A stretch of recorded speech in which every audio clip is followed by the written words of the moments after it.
Forgot to do that part. Forgot to record. Okay, back to this.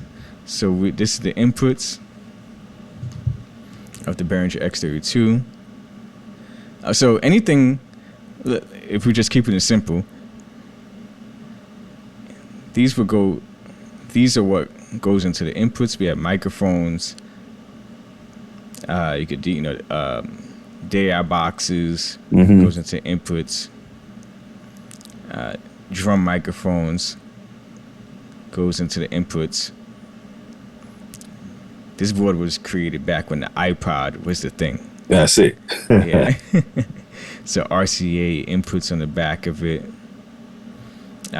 Quarter-inch inputs. Okay. So if you look, normally you guys you mainly just work with Andy when it comes to live sound production, right? Yes. Okay. So mainly you would probably have a line that has music and microphones. Yeah, you probably wouldn't, high chance you won't use the in-ear monitors or any 2-track recording. Nothing fancy, just microphones and something to play music on. Yes. So that's simple when it comes to the inputs. Outputs, they have the male. I guess within the device. Yeah. You see the. Okay. Yeah. If you saw it in person, it would look like teeth. Yeah. Yeah. So you know how they look like, right? Okay. Yes. I was gonna show you a physical example. All right. So so we have normally the last 2 outputs are for the house speakers. Okay. So on this soundboard, it's 15 and 16, output 15 and 16. And these would go straight to the soundboard, and normally it's already configured internally in the soundboard. Okay. I mean, they would already have done it for you. The A1 or the A2 would have already done it once you get on the gig. If there's floor monitors involved, they probably would use the first few outputs, like 1, 2, 3, 4, yeah. And the floor monitors are for people on stage, whoever's presenting or singing, for them to be able to hear themselves. Gotcha. And normally, they have this option to put any of these outputs other than the house speakers, give you the option to put it on pre or post. So pre-fader or post-fader. Pre-fader is whatever you do on the mixer for the house outputs will not affect the floor monitors. Okay. That's why you put in the configuration, you put the outputs that are for the floor monitors, you put that as pre. Okay. Whatever you do for the house will not change in the floor monitors. If you lower mic 1 in the house, it will not lower in the floor monitors. And that's great because we want that person to continue to hear themselves at the volume that they wanted that they agreed to at sound check, probably. Okay, yeah. So that doesn't change. Yeah. Now, if you put on post fader, these outputs on post fader, the monitor outputs on post fader, whatever you do, if you lower the fader, mic 1 fader in the house speakers, it's going to lower in the floor monitors. Gotcha. Now, depending on the gig, you might need to do that instead. But normally, you want to just make the floor monitors just have their own, like they almost, I guess you could say their own mix, their own setting, separate from the house speakers. Okay. Yeah. You have the headphone on this board is actually on the front. I'm sorry, on the sides. I don't think we have the front of the mixer on here, but yeah, we actually do somewhere. But you're able to, on the side of the soundboard, plug your headphones in, and then you're able to hear what the floor monitors are getting. See, this is actually for that. If you're using a Behringer X32 or the Midas M32, you're able to, once you press the home button, the physical home button, you can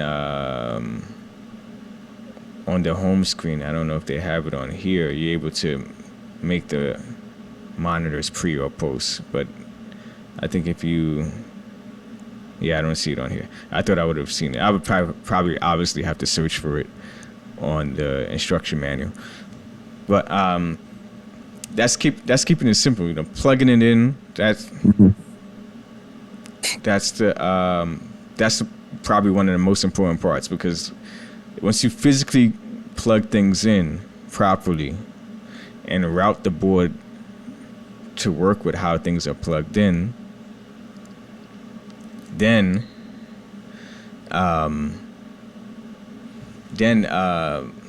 as the A1, everything's smooth sailing.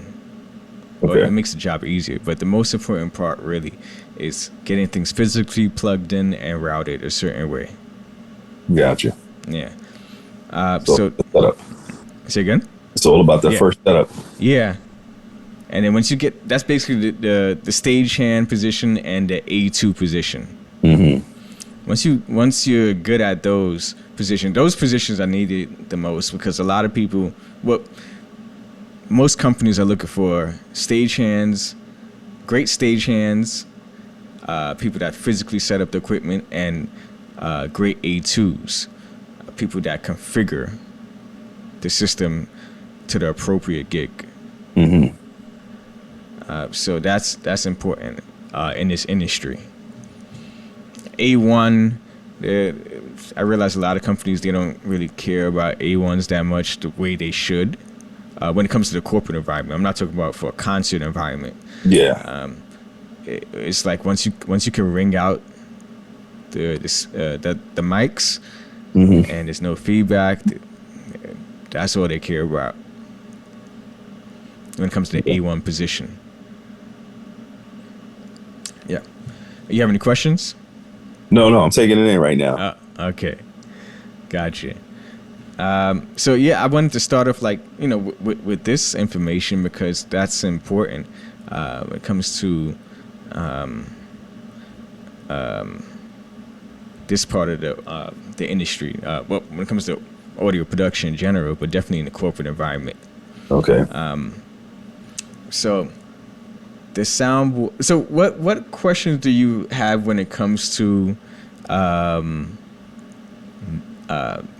your experience with sound engineering? I know it's everything really, right? But definitely the physical setup, how to EQ, what do you do when you're in the A1 position, right? That's another thing.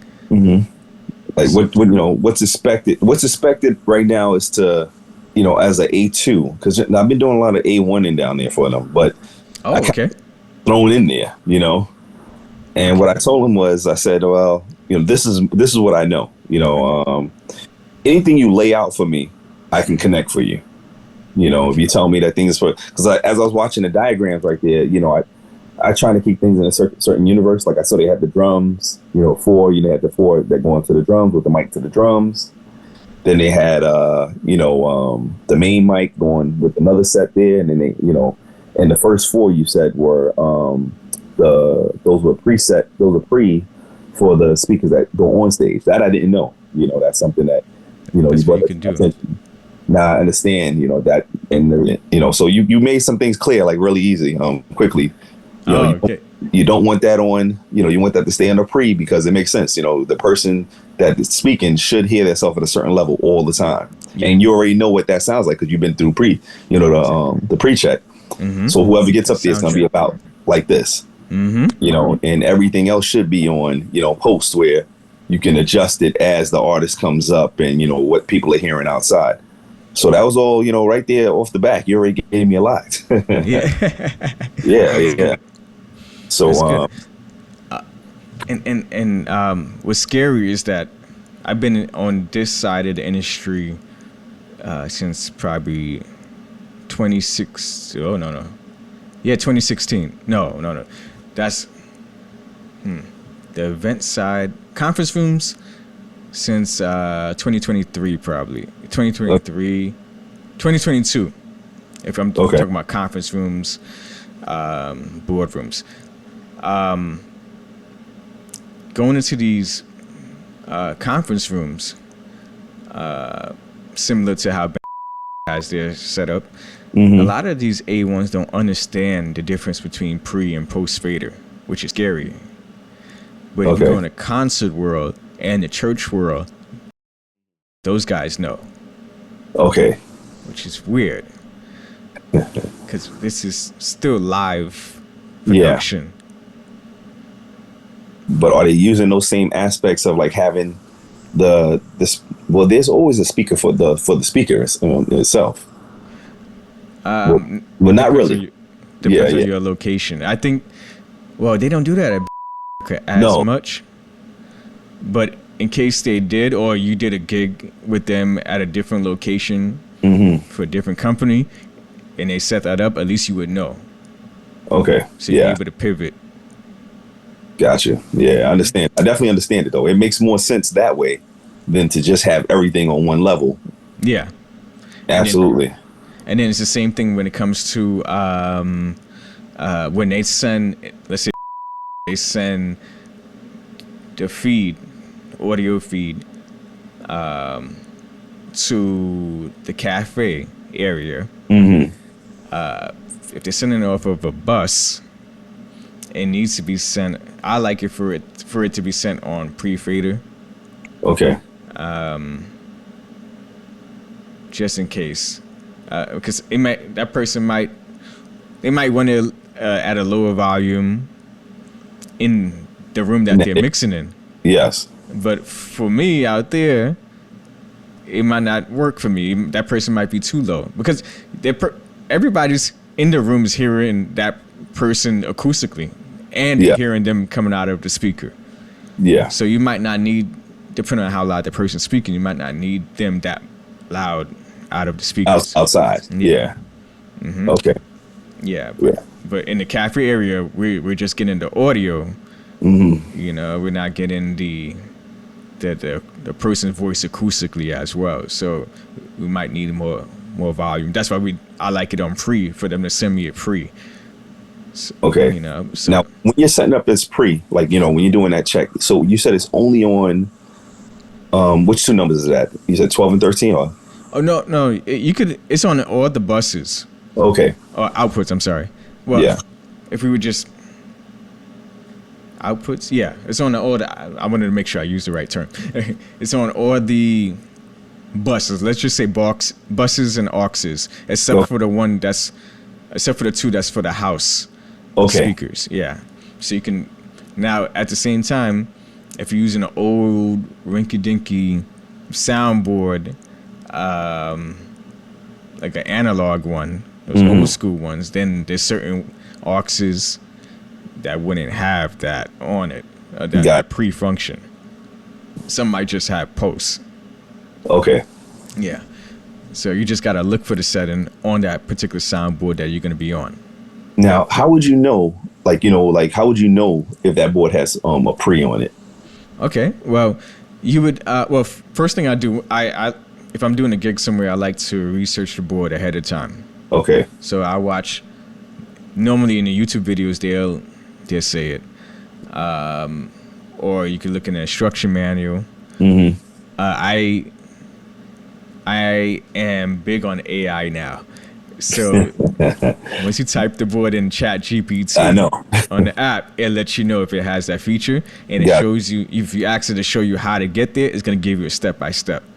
Nice. So you don't have to watch. It's going to have the YouTube video at the bottom, most likely. But it's already giving you step-by-step. Yeah, I use ChatGPT too. That's like one of my best friends right now. YouTube? Yep. Yeah, but it gives you both. Okay. I realized that YouTube sometimes you got to keep searching for the video. That takes time. ChatGPT just gives you the steps right away. Yeah, it drops it right down in there for you. Yeah. That Or you could use Google Gemini. Yeah, the other AI. Yeah, That one is crazy too.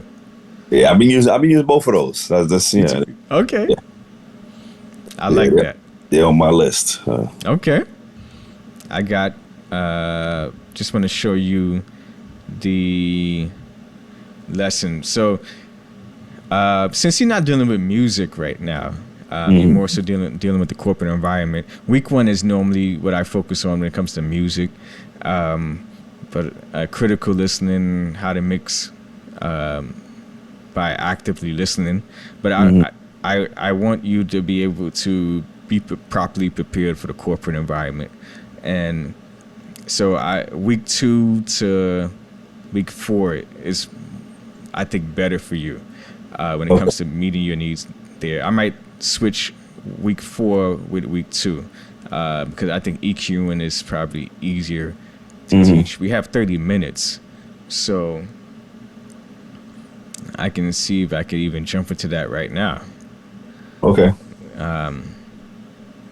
Well, so let me ask you something before we continue. How do you, so you ring out the speakers, the microphones. You use the graphic EQ to bring down the frequencies. Yes. Okay, so you have to do all that. Okay.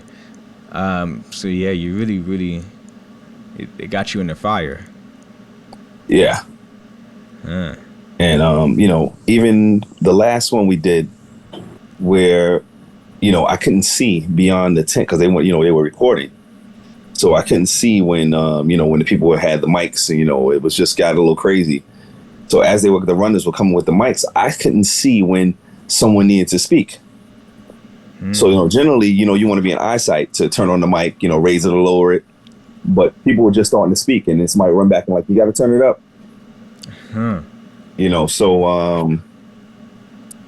I was manually using the board to to figure out, depending on which mic I had out, to raise it until they were good to go, because a lot of people dropped the mic. The guys I had there the last time I was there,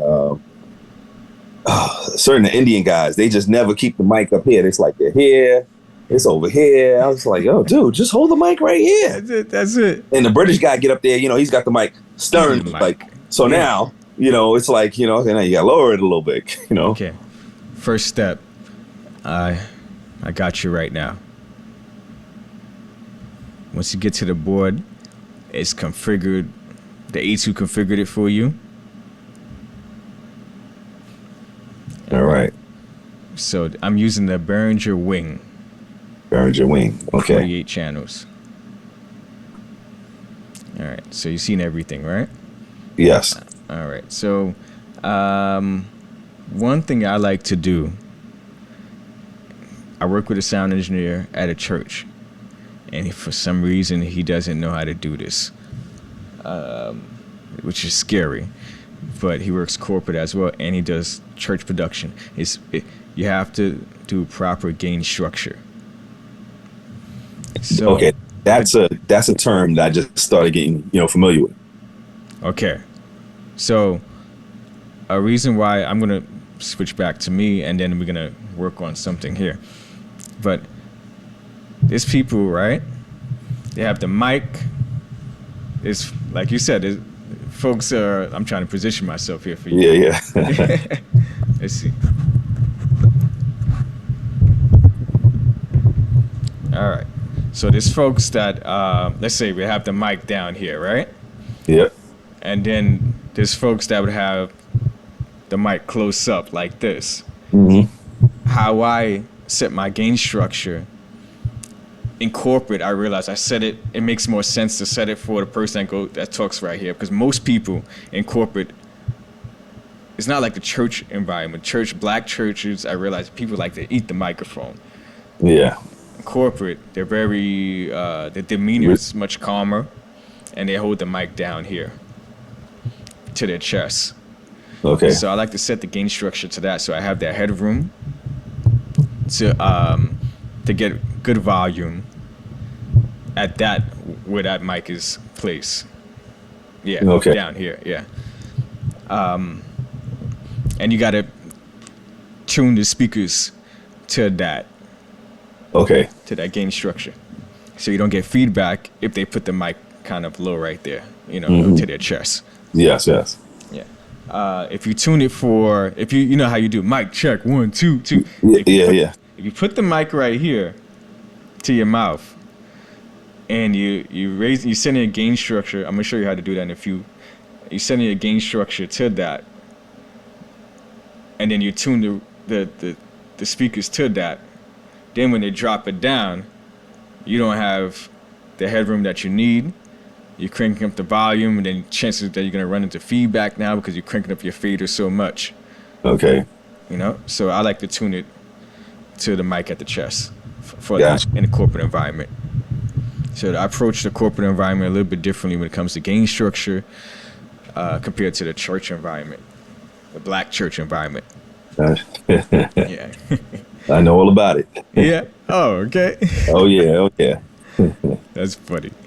Let's see. I'm trying to see if I could get my. Let me see if I And have a microphone. growing up in church, man, I never even thought about the sound engineer. It's crazy, like being an adult now, doing all these different things. I'm like, I never realized that even in church we're using all this technology. Yep. It's true. It's true. And it's like, oh shoot, it's been there all this time. Yo, everybody, you think about it, all those days in church, you just think they turn on the mic and it's ready to go. Let's go. Yeah. Let's go. Oh boy. Let's see. I get you. Hold on. So you have the full pre-production mix set up there. Yeah. Nice. So, all right. 1 2. Okay.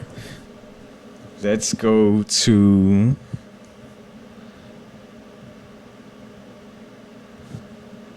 the mix here. So, hold on.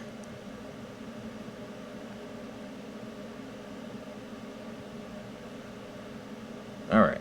So, let's go to. Actually, well, it says lav mic, even though that's not the lav. It's the handheld mic. Okay, I see it. That I'm using. But okay, let's not pay attention to the name. But this is a handheld mic. We're gonna when it comes to when you walk in, right? When you're walking in, everything's set up for you. You're gonna make sure that the EQ is flat. Okay. My sweet spot for a handheld mic, I like to start at 150 hertz. When it comes to the low pass frequency or low cut, I'm sorry. I like to move it to about. I start at 100. Okay. 100. That cuts out the sub bass and bass frequencies. That's kind of drifting into the EQ section. I probably would dip into that just a little bit today, but I probably would save that for next week. There's an actual course on that, an actual lesson on that, a whole lesson on that for you to learn. So I keep it flat like this, okay, except for the low cut. Cut out all the extra bass in someone's voice, the rumbling. Keep it clean, keep the mic clean. I turn off the compressors. So if there's a compressor, I turn it, see how it's on, or I turn it off. Anything that, like reverbs, turn that off. So I go through the settings of that microphone that's going to help me, that microphone channel on the mixer that I'm going to use to EQ. that I'm going to use to ring out the speakers. I'm going to make sure everything's flat on that channel. Okay. All right. So let's go to the gain. So on this board, this is how it looks. I would put it all the way down. The fader as well. Put that all the way down. And what I would do, I would switch the camera angle for you to see again. For the corporate environment, I would do this. Microphone just about at chest level, the handheld mic. And then I say mic check 1 2 1 2. I keep doing that. Mic check 1 2 1 2. I'm gonna mute this microphone that I'm using right now, the one that you hear me on, so you can get an understanding as to what's going on here.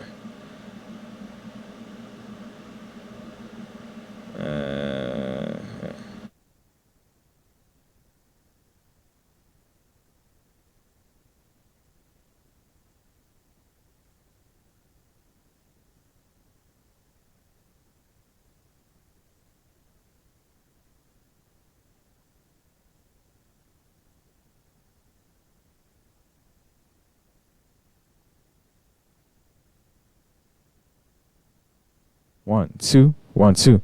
Oh, that's weird. Okay. It's not showing the levels.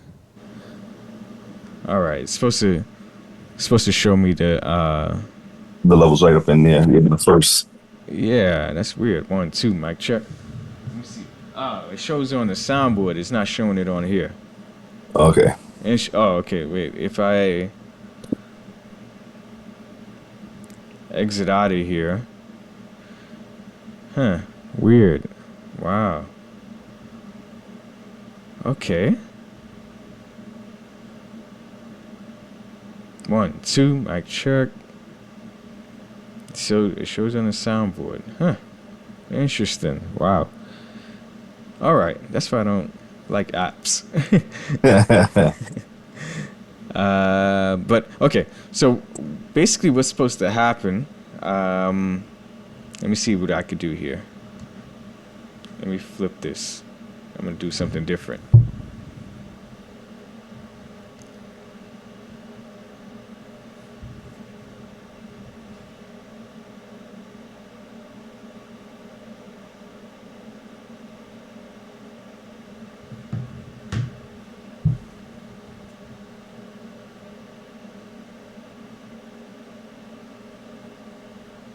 All right.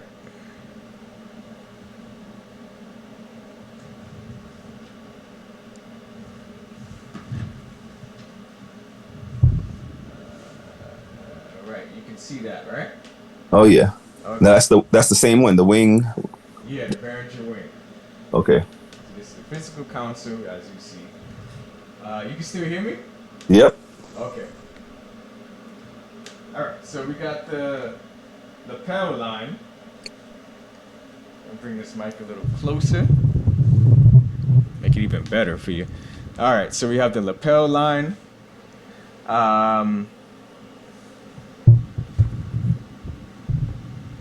Lav line that actually has the handheld mic that I'm trying to set the gain structure for. All right, so select the channel first. Okay. That's gonna be your mic to that you're gonna use to tune the speakers to the room. You're talking to, like I said, my mic is at the chest, at my chest. Yep. I see the flat line there. Yeah. So let's set this to here first. And I keep talking it. Mic check 1 2 1 2. Since I barely have any hands, maybe I should do it with. No, let me just. You still hear me, right? Yep, I hear you. Okay. All right. I keep raising up the gain. Mic check 1 2 1 2. Oh, okay. First time was an awesome try. All right, so that's where the gain is at. But what I'm basically reaching for, right, when I'm saying mic check 1 2 1 2, I want on a digital board. Just to let you know, on a digital board, you set the gain to negative 18 dB. Okay. So negative 18 dB has to mostly light up when you're doing when you first set in the gain. Mic check 1 2. When you're doing that, mic check 1 2. If you're on an old analog board, then it would be 0 decibels, 0 dB, which would be considered unity. On the digital board, negative 18 dB is considered unity. So that's a proper gain structure. So you know that you have the headroom that you need to be able to raise the volume whenever you. Let's put this at the chest. Whenever you need to. All right. So no, maybe I need more. Hold on. All right. This is at the chest, just about. Yeah. So I got the right gain structure. And then after I get the actual gain there, right, I actually increase the fader. So this is the fader for the handheld mic that I'm using. Okay. And I would keep saying mic check 1 2 until and I raised up until I hear feedback. So the gain structure is properly set for this fader when it comes to the meters. You raise up the fader until you hear feedback. When you hear feedback, then you go to the graphic EQ for the house speakers or whatever speaker you're ringing out. Okay. And you bring down that frequency or frequencies, group of frequencies. Now, why do you raise it on the board and then go to the digital one? Like, when you get the gain? So you putting your gains to a certain level to where you can raise it on the board. To where I can raise it, raise the fader. You're saying? Yeah. Yeah. So, it was setting the gain properly, right? It gives you the headroom that you need for, let's say, the person holds the mic to their chest, or if they hold the mic to their mouth. You know that in either situation, you have that volume you can use, that decibel level. You could get the volume that you need. Gotcha. Yeah, without feedback or lower chances of feedback. More, I'm trying to remember the term. Gain without no. I'm trying to remember the term, but gain before feedback, basically. Yeah, you got more volume before you can hit feedback. Okay. Yeah. So that's important. You want to set that gain, and then, like I said, you would go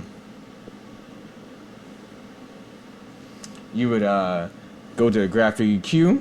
Well, for me, I would on this board press that. Of course, you make sure that graphic EQ, the parametric EQ is flat on the house first.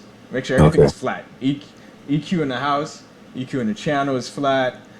The graphic EQ limiters are off. So I would go to graphic EQ on here, and I would make sure it's flat first before I set the gain on that channel for the microphone that I'm going to be using to ring out the speakers. Okay. So make sure everything's flat. All right. So then when you run into feedback, let's say if it was, let's say 16, well, let's just make up something. Let's say it was 20 hertz, doing that ringing, and then you sort of waveform pop up.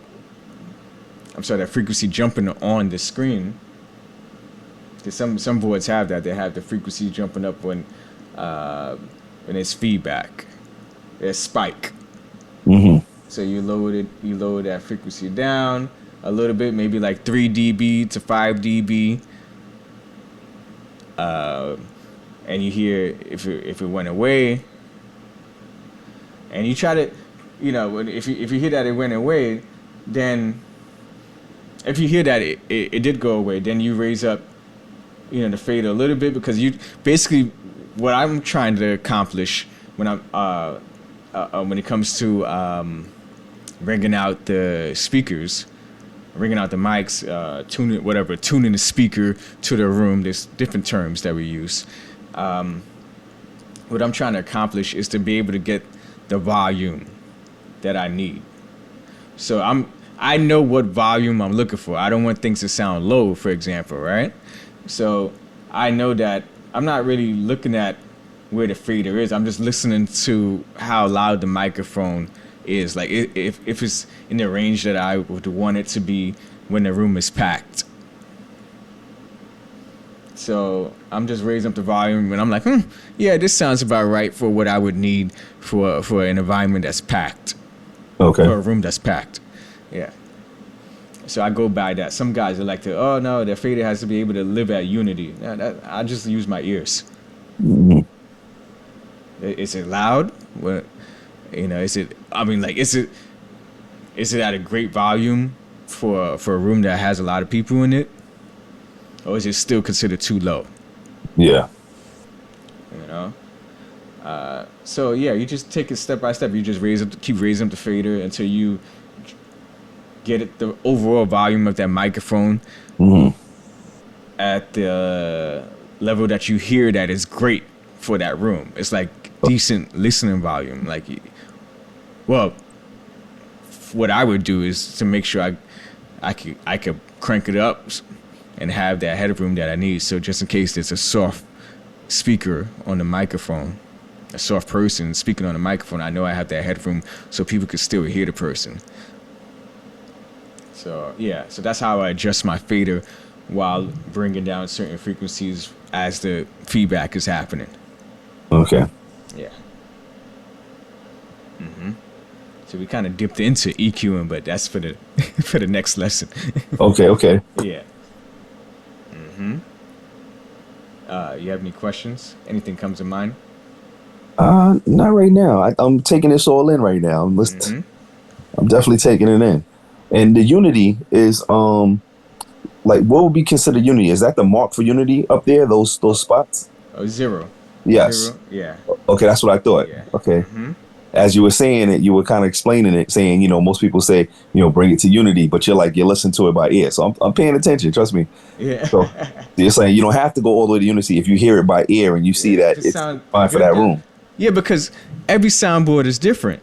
Yes. So unity for this soundboard is extremely loud. Yeah. So you telling me my fader is supposed to live all the way up there? That's crazy to me. If this sounds good, like this sounds kind of, gives me that good headroom that I need, and it's not peaking there. It's hitting -18 when I'm saying mic check 1 2, and this sounds like it's kind of loud, but it's not bleeding loud. Then I just know that I have good headroom. I'm good. I don't need to have it living up here. I got to have it living up there for. But just you using the term and then me seeing the board, I figured out what unity was, and I'm like, okay, so that's unity. That must be the spot. That's. But you don't have to you live up there. You just have to be loud enough. If you hear it by ear, and it sounds good, you should leave it there. You shouldn't have to live at the top. No. All right. Everything got to be at unity. No. No. And yeah, especially when you're dealing with music, you don't have to do that. Gotcha. Yeah. All right. Yeah, man. Good stuff. Yeah, man. Let me see. So that's one thing I realized. That's from experience. Yeah. Let me see. All right, I'm gonna switch to the other camera. You got me twisted all over the place here. I like it. Most of my clients are in the church. So most of them they're in the church. So the week one is normally the church approach. Music. Dealing with music, yeah. And how to keep things balanced within the acoustics up there and. Yeah, exactly. So, I mean, that's week one. Normally, it's like how to mix multiple instruments and singers. And I'm like, corporate, Now I have someone from the corporate environment. That's right. That helps. I could pivot. Yeah, man. But listen, man, you know what I'm saying? You obviously, enjoy what you do. So this is what makes it so easy for you. Yeah, I guess so. I like it. I love it. Yeah, that's good. That's really great, man. When you find that thing that you love, that's what it is, man. And teaching it, I like to teach it. It's just making sure my setup works for me. to be able to teach properly. Absolutely. That's important. So yeah, so that's how you set the gain structure. If you look at it from that perspective, setting the gain like that, keeping it simple when it comes to bringing down the frequencies, 3 decibels, 5 decibels. Some guys, they want to drastically bring down every frequency. They don't understand the frequencies make up sound. So if you're drastically bringing down frequencies, you're losing volume. Gotcha. So you want to take everything inch by inch. Okay. I like to say go down negative 3 dB. See if the frequency is still ringing. If it still is, then bring it down maybe 2 other decibels down, and a lot of times that would solve it. 5 decibels down, yeah. Gotcha. Just slowly bring it down to see what you need. Yeah. And keep talking to the mic. Mic check 1 2. Now, is it difficult? Is it difficult when you're working with like other like sound guys, like, you know, because I know everybody has their own kind of, you know, way to do things. Like, you know, if you're hearing one thing, they're hearing something else. Like, how do you get to the medium of that?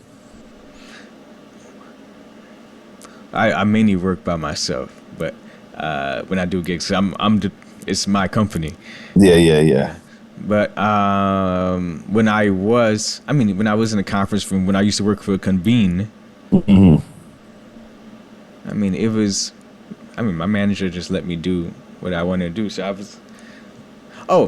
I do work with my best friend sometimes. Okay. And he's a good engineer, so he would hear something and say, yeah, I hear still that I hear a little hollow sound. Then I just try it out. I'm like, okay, see what frequency it is, then I'll lower it a little bit. Yeah. Yeah, I just this past time working with Andy, I noticed that the 2 guys is Jim and I think Mike. Okay. Oh, by face, I'm sure. Yeah, the two guys that were there, and they're both sound guys, and that was the longest I've ever seen, you know, us get the mics ready. Oh, so it was like, let's lower it a little bit more. Yeah, one guy came out and was like, yo, I still hear this. I still hear, you know, and it just went from 40 minutes to like 2 hours, you know. Oh my gosh. Yeah. For one microphone. I mean, yeah. Yeah, for the whole thing to be finished. Yeah, we were finished setting up, and they were still, you know, just finishing. So, but yeah, just a question to ask, because, you know, sometimes, you know, there's certain things that you should do by yourself, you know, and that's what I felt like, you know, because like when Seth would do it, you know, he'd be done with it, you know. So, all right. Yeah. Man. So I think it's important to, well, you're dealing with a lot of glass in the pavilion, nuts in the rooms. So you hear the reflective frequencies.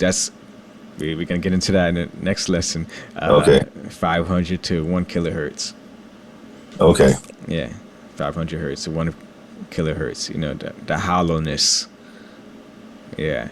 And how to build it back up, and how to reduce those frequencies, or the importance of reducing those frequencies. Okay. And how to clean up your sound. All right. I appreciate this, man. Adjusting the gain. That's why I got it written down. You know, got my board written down here. You know how to adjust the channels, lay it down flat. You know, so that you can start adjusting it slowly, so you can hear what's going on. Because a lot of these guys, a lot of these companies, they have their same settings from the previous gig. Always still on the board. Yeah, so you gotta know that you're in a totally different room, different speakers, different microphones probably, and you gotta make sure you start from scratch. Gotcha. Very important. The graphic EQ is the first step to flatten that out. Second step, the channel EQs. You start with that. When it comes to channel EQ, you start with that particular microphone you're using on that channel. Flatten that thing down. Flatten those frequencies. For the low cut, you put it to start at 100 hertz. No, I'm sorry. I like to do 150 hertz. You said 150 or 100. I remember. I got it written down. Okay. All right. Yeah. Make that parametric EQ flat on that channel. Yeah. Before you start anything. Okay. Yeah. So that's a good start. And make sure the parametric EQ is flat on the house output as well. The graphic EQ for that and the house output. Yeah. I'm sorry, the graphic EQ and the parametric EQ for the house output as well. Okay. Yeah. All right, man. You gave me a great start here. Say again? I said, you gave me a great start here. Oh, yeah, man. Yeah. Straight solid information, and we got the board there to look at. That's what makes it easier. Yeah. Yeah. Yep. Yep. You know, I appreciate this. You know, it helps me to it brings a joy, man, just to be able to teach it. Man, it's nice to be able to teach, man. I tell you, it really is. And you know, you can get it across nicely. You know, so Thank you, man. I'm looking forward to finishing this course with you, man. I'm gonna take it all in. Okay. Sounds good. And then I want you to, of course, to use it and let me know what happens at these gigs. Listen, I'm definitely gonna let you know, and I'm gonna feel good the first day when I step in there and I'm like, yo, let me try this. Okay. Okay.